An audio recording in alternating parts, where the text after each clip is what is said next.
It's baffled scholars for 2 millennia.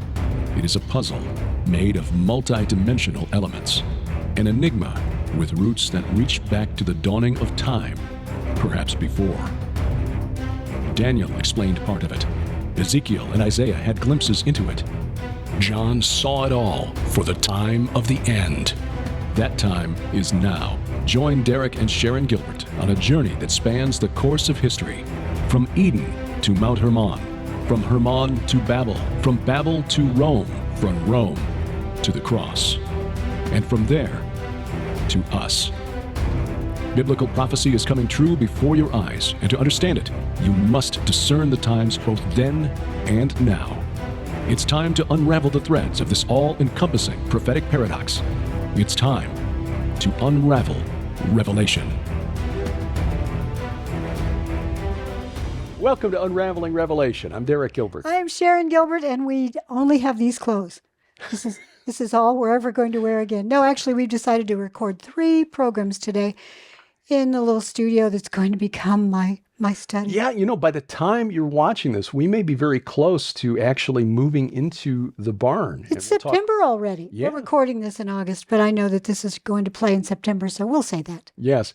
We'll tell you more about the Build Barn Better project and show you a little bit of the progress a little later in this program. But thank you for making that possible. And please take a moment, if you haven't already, and download our app either to, well, why not do both? Get the Roku channel, get the Apple TV channel if you got that set-top box, and then get the mobile app, which is absolutely free. Get you all of our video and audio content, even our archives as we have time. We're uploading all of that stuff there too. There's so much stuff there that you'll just get sick of us. Absolutely. And then the messaging section, which allows you to share thoughts on these programs, ask us questions, but also, most importantly, ask for prayer and pray for one another and lift up one another. We're heading into times that will be challenging in the years ahead. So an opportunity to, in a space that's not out on the internet, to share your prayer requests and prayer needs, that you can do that through the app. Unravelingrevelation.tv/app or gilberthouse.org/app. Gilberthouse.org is our main website for everything we do. And please send in your prayer requests to us so we can put them on the prayer board in the barn. It's private. We just want to be able to pray for you every day. Send them in the snail mail to Gilbert House, P.O. Box 78, Crane, Missouri 65633. Boy, I'll tell you what, there's a lot going on in that app. There is. It's one of the most active apps on my phone. Mine too. And, I think it's because people like being able to reach out and actually know someone else is there. Yeah. So we're very happy to see. We're lonely in this world. The more connected we are, the lonelier people get. That is, ironic, but it's by design, I think, of the fallen realm. It is indeed. And speaking of that, Revelation 17. We're finally going to dive into Revelation 17 this week. We decided after the last program, I think we've done enough backstory here. Let's move on to Revelation 17. Just remembering that this takes place after the 7th bowl of God's wrath is poured out. So this is the revelation of this woman who's been building this new world order all along, and it's her downfall. Right. So when we're talking about Mystery Babylon, she is not revealed I'd never really thought about this before, but she's not revealed until the 7th bowl of God's wrath is poured out. So we're talking about... Well, not revealed to John. Well, I mean to the world. Oh, yeah. Revealed to the people still left on this planet, because we believe, as pre-tribulation believers, we believe that when the 6th seal is opened, the earthquake resurrection, we will be pulled out of here. Yeah, now, we do believe that. And there's bad things going on now. There are Christians across the world that are being persecuted and murdered. Yeah. They are being rounded up. Girls are being kidnapped. I mean, there are so many horrible things going on in the world. We live in a bubble here in the United States. There are many Western countries that are living in bubbles, and because nothing's happening to me, the assumption is that nothing's happening anywhere. The tribulation hasn't really started yet. Well, there are Christians who have been tribulated for 2,000 years, especially in the Middle East after the rise of Islam in the early 7th century.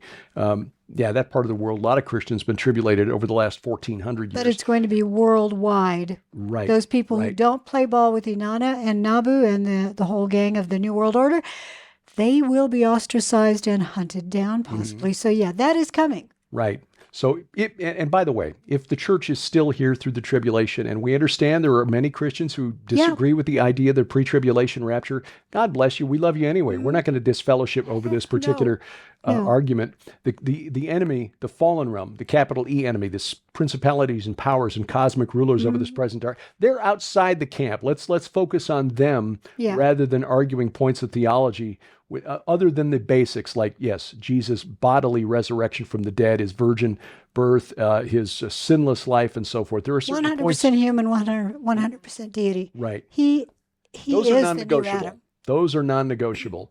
The other stuff that we don't see clearly, we can figure that out afterwards. Well, We don't have a chart that is written in ink and we say this is it. No, we don't. more like, the erasable markers on a whiteboard. Pretty much. Yeah. Revelation 17, beginning at verse 1. Then one of the seven angels who had the seven bowls came and said to me, "Come, I will show you the judgment of the great prostitute who is seated on many waters." Okay, so she's been revealed. Now there's just going to see the judgment of her. Yeah, after that's this. my Okay. point. All right, She's you're been- right.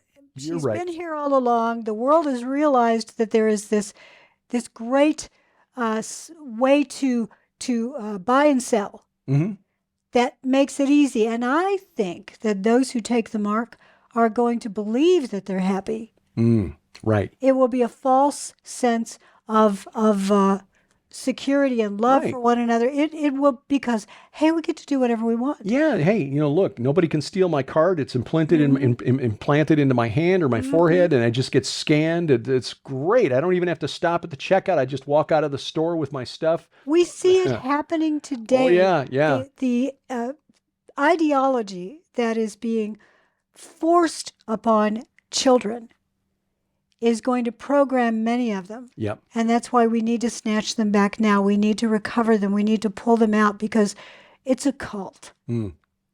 It is. The enemy is imposing it, but and that's why God told Hosea 2,600 years ago, "My people are destroyed for lack of knowledge." Yes, and it's why the Lord showed all of this to John. Thank you, my King, for doing this. Yes, getting back to reading about it. Yes. "Come, I will show you the judgment of the great prostitute who is seated on many waters," and the waters being a representation of many different people groups. Yes. That is the people of many ethnos. Yeah. "With whom the kings of the earth have committed sexual immorality." You want to stop there because this is a picture of Inanna, who was a prostitute, male and female. Right. She was very gender fluid, and she would essentially represent the fertility of civilization. Yeah. She gave all of the aspects of civilization, the law, but she was also fertility goddess. Right. But the irony is that she was never depicted in any of her manifestations as a mother. No, she was not. In She was- fact, she there's a was- story where she claims that her first encounter was forced upon her. Yeah. Remember, all of these stories are lies. Right. This is an entity that gave humans, here's my story, and then you'll write this down, Sumerian Shakespeare, and we'll all watch this play, and because people don't read, and therefore the play will tell them the story. Speaking of the story, I'm going to rabbit trail for just a moment here because Oh. we didn't get to this. really Finally, quickly. a bunny Yes. trail. Yeah, we'll call it a dragon trail actually, because Dumuzi, we forgot to talk about the end of his story where he's being pursued by these demons to take him down to the netherworld. The Galu, I think, is what they're The called. Galu, right? And he cries out to the sun god Utu or Shamash. Shamash, who may have been his father. Some versions say that there was his dad, but he cried out to him. And to change him to give him the feet of a snake dragon, a dragon, to turn him into a serpent so that he can escape. And this, I think, is a representation of the types of entities that we're dealing with. You could even see clues or hints of this in things as seemingly unrelated to the Bible as Göbekli Tepe, that ancient site going back to about 9,500 BC in southern Turkey, which we're going to visit next year. We are. We'll bring you back video of that. But there are some of those T-shaped pillars that have multiple representations of snakes and serpents. And the T-shapes are supposed to represent humans, the trunk, the torso of a human, but snake scales all the way down the back.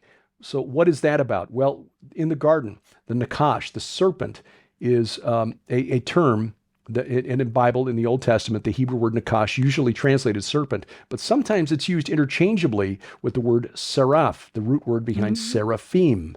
So you've got these flying, fiery serpents mentioned by Isaiah, or the fiery serpents of the book of Numbers, where Moses has to create the bronze serpent on the pole, Nehushtan. And there is then a possibility, when you're looking at this and trying to draw some conclusions, that these entities, these supernatural beings who once walked in the garden with Adam and Eve, like Satan, were serpentine in appearance. And I don't think it's coincidental that those who take these DMT trips, ayahuasca trips, report seeing these serpentine entities as the most common type of entity they experience in the spirit realm. And it's terrifying because these entities clearly mean them harm. I think it's also interesting if you take forgive the bunny trail, but I think it's a good one. I'm glad you remembered it. If indeed Dumuzi was originally a human being, he may have begged the god to elevate him, to upgrade him, to become transhuman, so that he could escape. Yeah. Now, whether that happened or not, we don't know. Again, remember that these stories given to the ancient Sumerians and Akkadians and Babylonians and Canaanites and Greeks and Romans and Hurrians and Hittites, oh my, fake news version of the real supernatural struggle recorded in the Bible. Absolutely. So, these fallen entities were just lying and still lie. Yes. But yes, this Inanna, the great prostitute, again, fertility goddess that is working her magic with all of the bankers, with all of commerce, with all of the social justice. She's dispensing laws. She's making sure that everybody gets to do as thou wilt. And everybody probably in the very near future will get some sort of universal basic income, and they will walk or bike over to work, and they will, build their widgets or whatever it is, or they'll get on their bike and power a city. Yeah.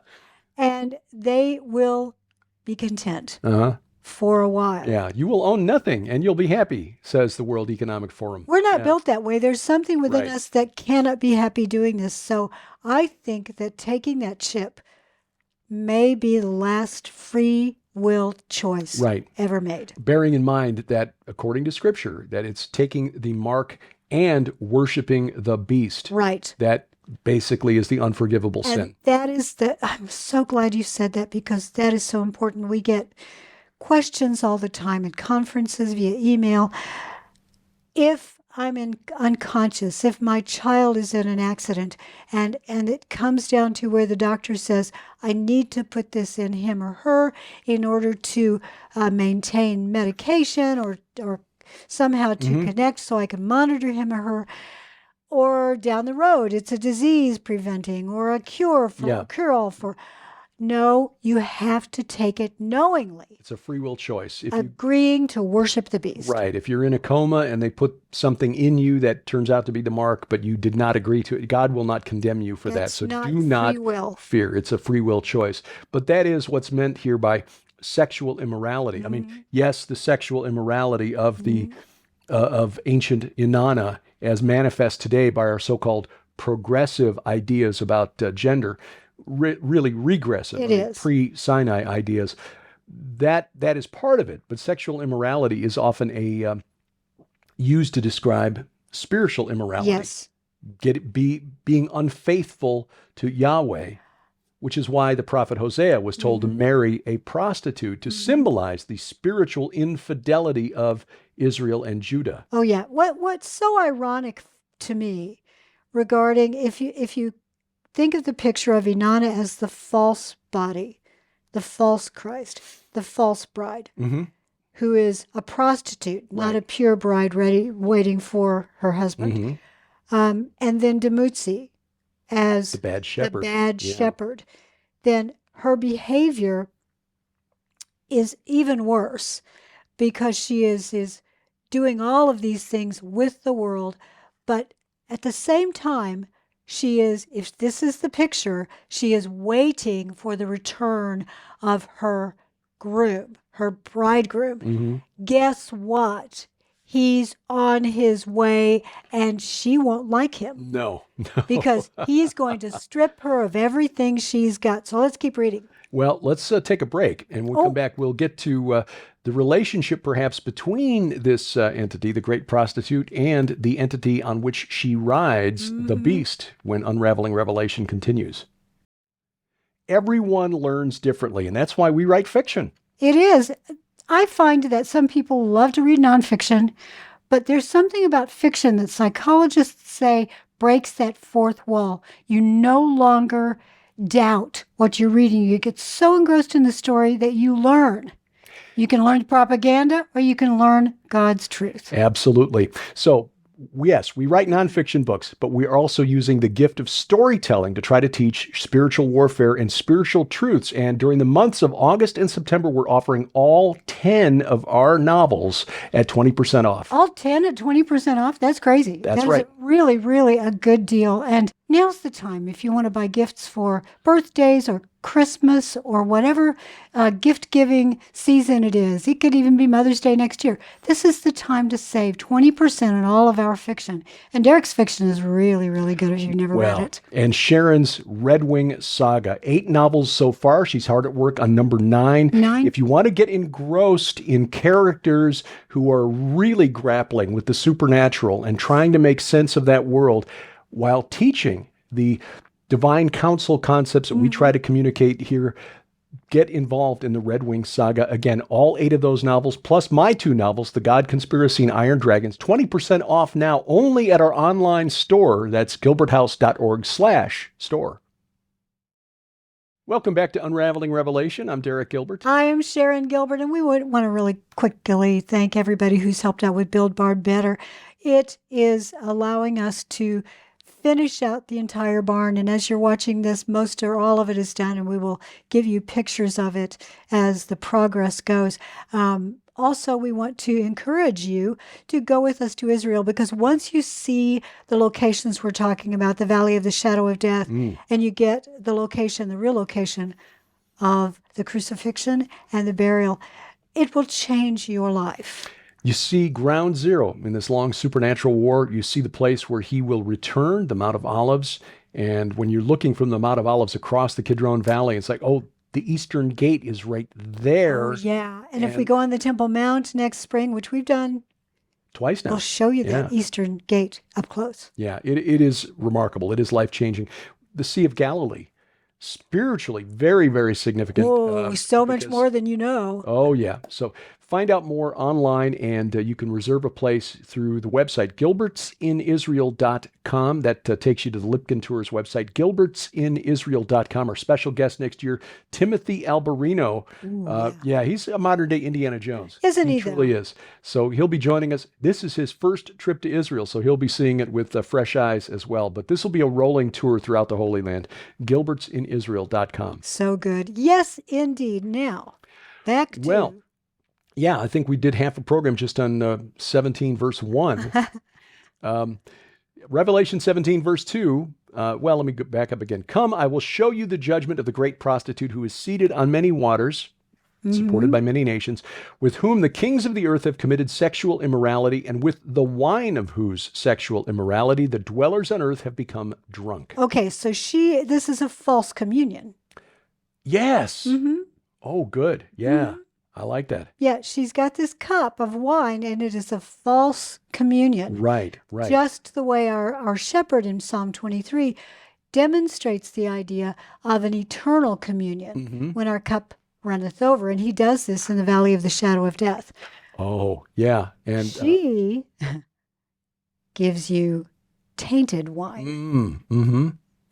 Verse 3, and he carried me away in the spirit into a wilderness. And the word translated wilderness there in Greek is eremos. Eremos. Doug Van Dorn, good friend of ours, author of the book Giants, Sons of the Gods, went with us to Israel this time, and he'll be going with us along with Dr. Judd Burton in 2025. Oh, yeah. He pointed out that that word is very similar, apparently, etymologically, to kherem. Oh. In the Hebrew. Right. Now, we don't know for a fact. He found one reference from a scholar who suggested, and the reason this is significant, by the way, Hebrew word kherem means under the ban, taboo. And it may have been the original name of Mount Hermon. Yeah, Hermon definitely comes from that word. Again, touch this and you die. That's what that word implies. So the word wilderness in the Greek, eremos, you got to roll the R, eremos, is perhaps etymologically related to this concept, but this is consistent with the idea that the wilderness in the minds of the ancient Israelites was the place where the demons were. Valley of the shadow of death. Valley of the shadow of death. It was a desolate place in eremos near Bethsaida, where Jesus fed the 5,000, where John was baptizing in the wilderness. This is enemy territory. So John is taken, and I'd never noticed this before. This is another one of those, was this always in there moments? No, we don't believe in the Mandela thing. No, it's We just, just noticed it. I wasn't very observant the last time through here. And he carried me away in the spirit into a wilderness, and I saw a woman sitting on a scarlet beast that was full of blasphemous names, and it had 7 heads and 10 horns. Now, think about this. Bashan, the wilderness, the eremos, the place where we've got that 3/4 mile long serpent-shaped ridge or serpent mound, 3 times longer, 4 times higher than the serpent mound in Ohio. With lots and lots of burials across the back. Right. There is a belief, it's my belief that Psalm 68, which refers to the land of Bashan, where God says, I will bring back from Bashan. I'm going to have to find this on Psalm 68. I think we're talking about perhaps a reference here. This could be a reference to Bashan. Psalm 68. But really quickly, Bashan means place of the serpent. Right. Demutzi was turned into a serpent/dragon. Right. A scholar by the name of Dr. Nicholas Wyatt, who's an esteemed scholar of the ancient Near East. I know our good friend, the late Dr. Michael Heiser, said he once delivered a paper at an academic conference, and Nicholas Wyatt walked into the back of the room, and Mike, for him, he said that was like a fanboy moment. Just as with Mike, it was always a fanboy moment for us. Every time he came to visit. Mike pointed out that in Psalm 68, beginning at verse 15, which in our English Bibles reads, O mountain of God, mountain of Bashan, the phrase in Hebrew is Har Elohim, Har Bashan, meaning probably, because the mountain of God is Zion in Jerusalem, not Mount Hermon. It really means, oh, mountain of gods, plural, because according to the other ancient Near Eastern scholars, Mount Hermon is like the Canaanite Mount Olympus. Mountain of gods, mountain of Bashan.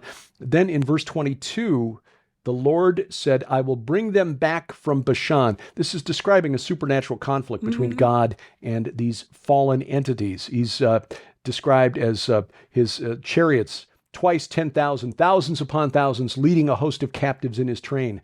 The Lord said, I will bring them back from Bashan. I will bring them back from the depths of the sea.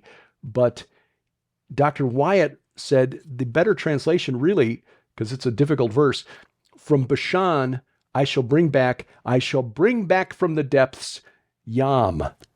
Yam was the Canaanite name for Leviathan, chaos. And that's the beast she's riding. And that's the beast that she's riding. As we talked about in our study of Revelation chapter 13, this 7-headed chimera that comes from the sea, which represents the abyss, the bottomless pit in the Hebrew Bible, is a description of the ancient Mesopotamian chaos dragon. Exactly. Tiamat. Now, this is probably not Demutzi, just so you understand, because Demutzi isn't that old, and Demutzi at best may have been a hybrid. Right. This is an ancient entity that preceded Adam, we believe.